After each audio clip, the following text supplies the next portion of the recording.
August is special because a year ago I started my first journal spread, and even though I've not been very consistent, I know that these little doodle journals have saved my life. Well, they saved my life by keeping me from going into very severe anxiety spirals.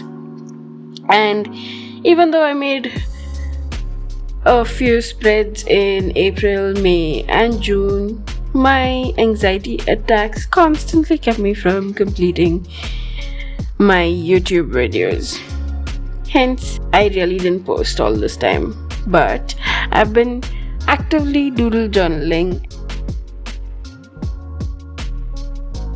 So to minimize my anxiety spirals, I decided to stick to just 3 tools, which were my Staedtler fine liners, my Tombow brush pen, and my very friendly brown sticker paper. And this little circular tool which helps me draw circles, because when I kept thinking of anxiety spirals, I kept thinking of circles, and I figured I might as well make the theme doodling circles. And then I imagined a whole bunch of balls bouncing off the floor, like my anxiety, which loves to bounce around, with the worst possible scenario. And I just decided to cut a bunch of circular shapes in different sizes. So for the header, I just cut out one strip.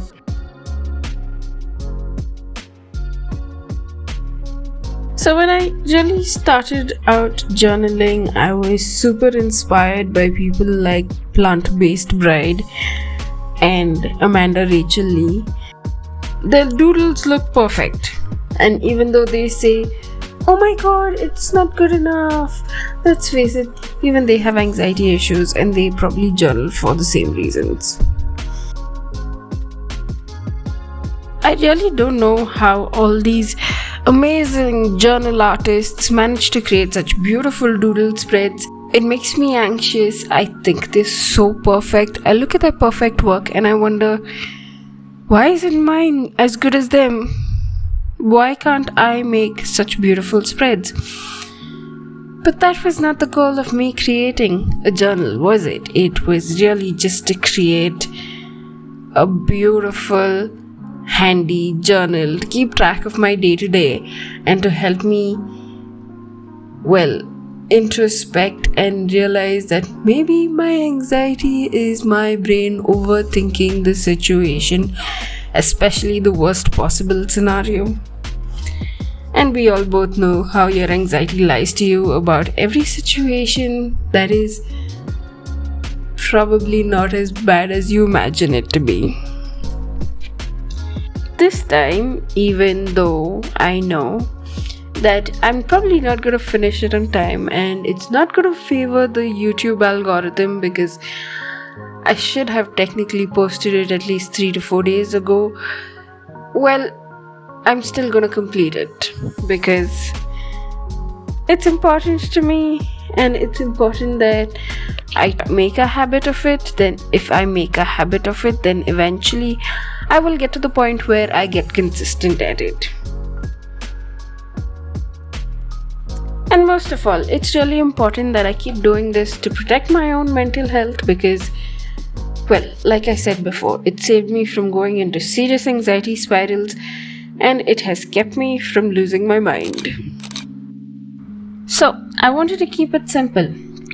With the goal of keeping it simple, I decided I'm gonna stick to doodling, and doodling is just random scribbles. So I picked a shape. I picked a circle, and the circle, when I thought of the circle, I was literally thinking of my anxiety spirals and how it goes in circles and comes back to the same starting point literally, and then creates another scenario which is worse than before, like a circle that has no beginning and no end. And so I decided, okay, let's stick to circles, and I was just gonna draw randomly as my brain told me to keep going, filling it with circles and fillers. And this is what I came up with. Yeah, it's not perfect, but it'll do. It's not amazing like how some of the doodle artists create beautiful doodles, and this just feels so randomly circular. But I had to journal for my own for my own mind, to protect my own head. And trust me, it doesn't matter where you start, you have to start from somewhere. You have to start journaling from somewhere. If you're too scared to doodle, you have to at least make a bullet journal. Plain, simple, dotted lines. Keep track of your day. If nothing else works, just keep a diary which has date and months, which has the days and the dates and the month written on it already, so you don't really have to do it yourself. Or even better, just buy one online and fill it up with your random doodles. You don't have to do everything yourself. Sometimes you can ask for help, and that is really just the best medicine for anyone with an anxious mind.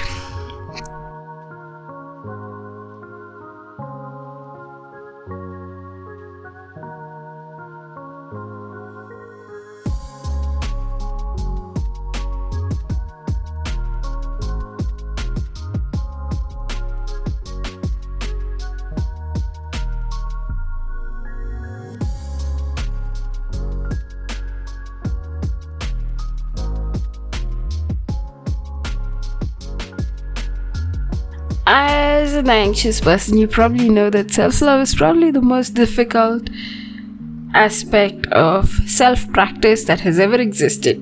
To show yourself some kindness and compassion like you show everyone else. Yeah, I feel like I made epic mistakes by actually not posting the footage that I had managed to actually take of my November spread, of my June spread, of my April spread. I was so anxious, I actually ended up deleting all the footage. And I went into this spiral of feeling absolutely worthless, like I had nothing, that I had literally achieved nothing in the last 3 months, and that I was such a wasted person, and that I would never do anything worth the trouble.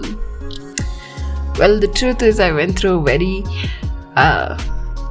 phase in which some old baggage was moving out, and well, it wasn't really entirely my fault. It was the whole situation which was making my anxiety worse than it should have been. But I decided this month that I'm not gonna feel worthless about not having posted my previous videos, and I'm gonna make it a point to post this one.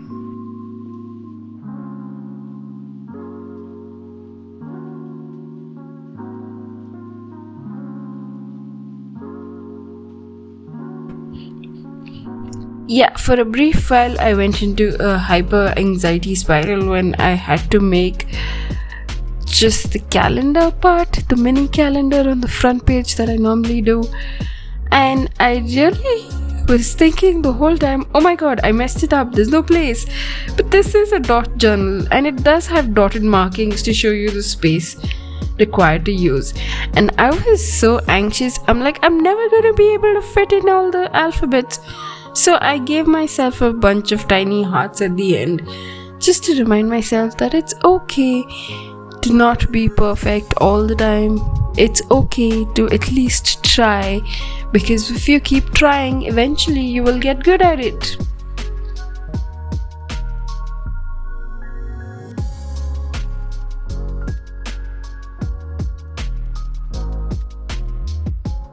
So this month particularly, I will be starting classes to get my diploma, master's diploma. So I needed the extra space for everything I want to do, need to schedule and do. So I decided to use a double page spread for the whole week, because it makes sense. I'm gonna have classes, and even if I'm not gonna have classes, I think I can do a daily brain dump about the things I did and did not do. what we learned in class and how it might be relevant, and maybe I can attach a really cute affirmation to it which makes sense or no sense. But at least maybe since I'm anyway not staying at home with my parents anymore, I can at least keep track of my dailies. Well, I love these brown paper sticker papers. Brown sticker papers. Brown sticker sheets. I'm not sure what I should be calling them, but I love these sheets. They look like brown paper, and the packaging brown paper, and it just feels so nice to look at, and it comes with a pre-glued backside which makes it so easy to use, and you can come up with so many creative ways to use it. So I took out a bunch of strips and broke them into smaller strips just to make a day header, a mini header for the days of the week. And it was just what it was. And then I really didn't know what to do with the wide open space, because you technically have 8 blocks and then you're left with you have 7 days of the week, which means you have 1 extra block. So I figured I'd take a little extra big piece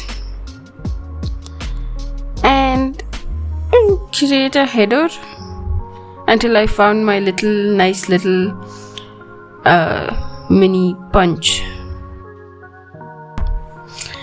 So I was feeling lazy to add more doodles, so I thought it would be fun to add a little more creativity using my brown sticker paper. So I took a little sheet and started punching the edges and made holes. Well, the theme is circles, so keeping the circular theme in mind, punching little holes on the edge of the sheet looked really cute, and it worked out just fine. Well, most doodle journalists will always add doodles in that little space and make it look cute. But me having an obsession to be more productive than being cute and more functional than being cute means I decided I could use that little extra space to keep track of key moments like important appointments, assignments for the week, and whatever I might have to do, because I am back in college and I am back studying my masters, and I might as well learn how to journal, how to keep track of important dates, something I was really not very good at in the past when I was in college.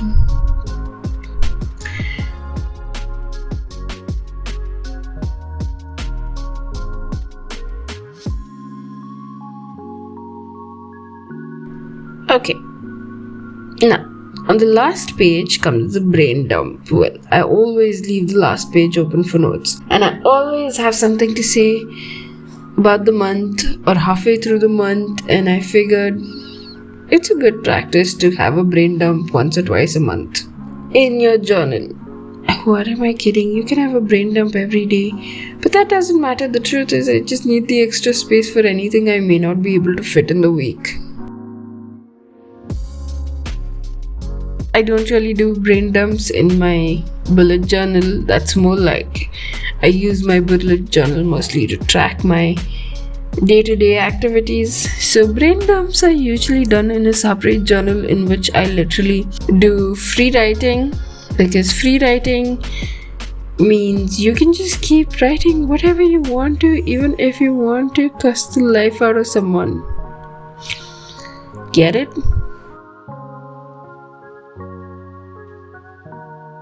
If you liked my journal, don't forget to hit the thumbs up and leave a comment and tell me what you liked about this spread. It's simple. Well, I like it because it's simple, it's clean, it's random, and I didn't have to think too much. I didn't have to stick to a theme. I didn't have to think if it was out of a theme. And I just did what I did because I thought it was what it was, and I didn't overthink it for the first time in my life. If you like this journal, don't forget to give me a thumbs up, show me some love, say hi in the comments, and let me know what you liked about it. Okay, until next time, bye. I hope to see your journal spreads. Don't forget to share it with me on Instagram.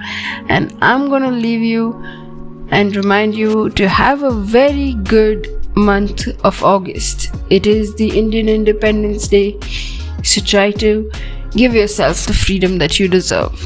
Okay, bye.